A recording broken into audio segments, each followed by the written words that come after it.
young friends, I am really delighted to be here amidst you all today this morning to flag off the bicycle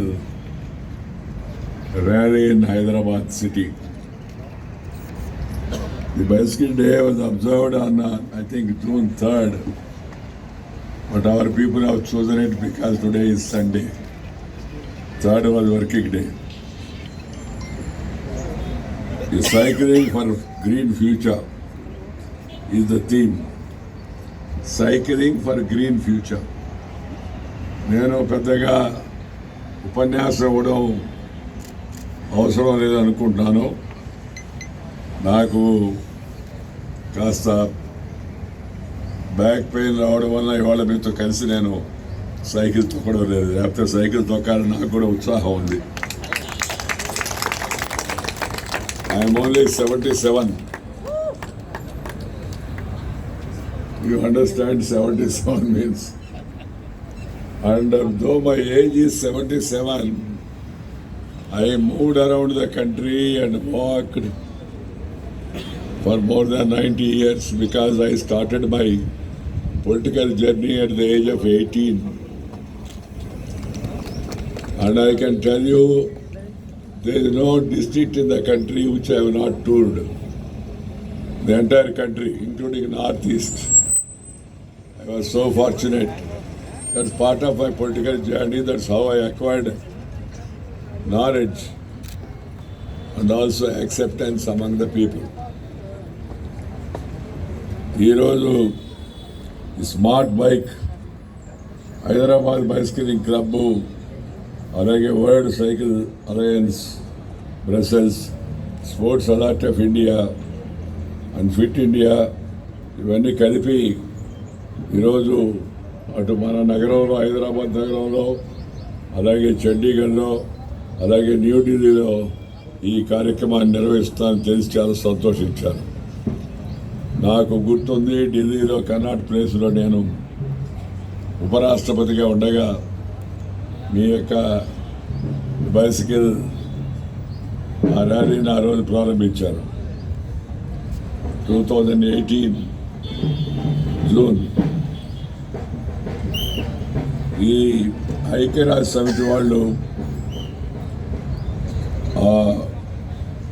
historic day to be observed as cycle world bicycle day అని చెప్పారు. మనకి ఏదన్నా ఒక రోజు గుర్తుపెట్టుకుంటే కాస్త ఆ రోజు అందరూ కలిసి చేస్తారనే ఉద్దేశం దానికి. ఇంకా అంతకు మించి ప్రాముఖ్యత ఏమీ లేదు. ఈరోజు మీరందరూ ఈ ప్రాతకాలాన్ని, ఈ ఉదయాన్నే ఇక్కడికి రావడం, ఈ సైక్లింగ్ దీంట్లో పాల్గొనడం చాలా సంతోషం. చిన్న పిల్లలు కనబడుతున్నారు, నవ యువకులు కనబడుతున్నారు, కొద్దిమంది పెద్దలు కూడా కనపడుతున్నారు. చాలా సంతోషం. నేనేమంటున్నానంటే ఈ విధంగా చొరవ తీసుకోవడం హైదరాబాద్ బైసికలింగ్ క్లబ్ చేసిన ఒక మంచి నిర్ణయం అని చెప్పి నేను భావిస్తున్నాను. ఈ నిర్ణయానికి మన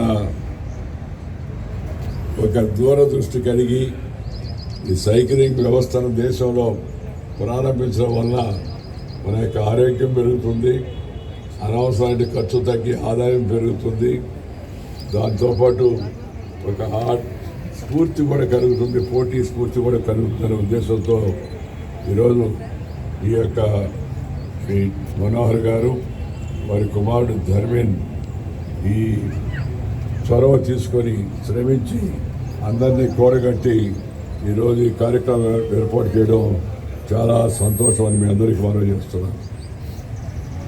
ఈ smart bike MD ధర్మేన్ was selected as one of the dozen startups from amongst the thousands across the country by Startup India to directly engage with the present policy recommendations by our Honorable Prime Minister Sri Narendra Bhai Modi.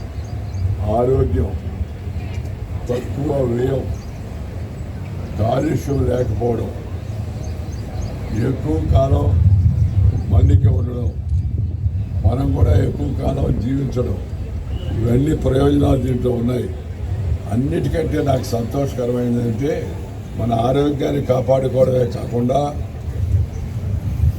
పర్యావరణాన్ని కాపాడుకోవడం చాలా అవసరం.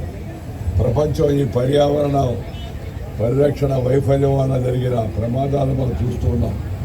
నిన్న భయంకరమైన ఎండ ఉంది, సాయంత్రం కాస్త చినుకులు పడ్డాయి, ఇప్పుడు కాస్త చల్లగా ఉంది, కొన్ని గంటలకి మళ్ళా కాస్త వేడెక్కుతుంది. ఎందుకంటే పర్యావరణం ఒక పద్ధతి ప్రకారం రావడం లేదు.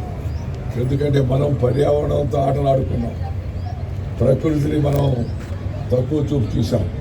ప్రకృతి ఇప్పుడు మళ్ళా మన మీద తన కోపాన్ని చూపిస్తూ ఉంది. అందుకని మొత్తం యావత్ ప్రపంచం కూడా ఈ పర్యావరణ విషయంపై బాబు మాడబాగండి please, this is a gathering.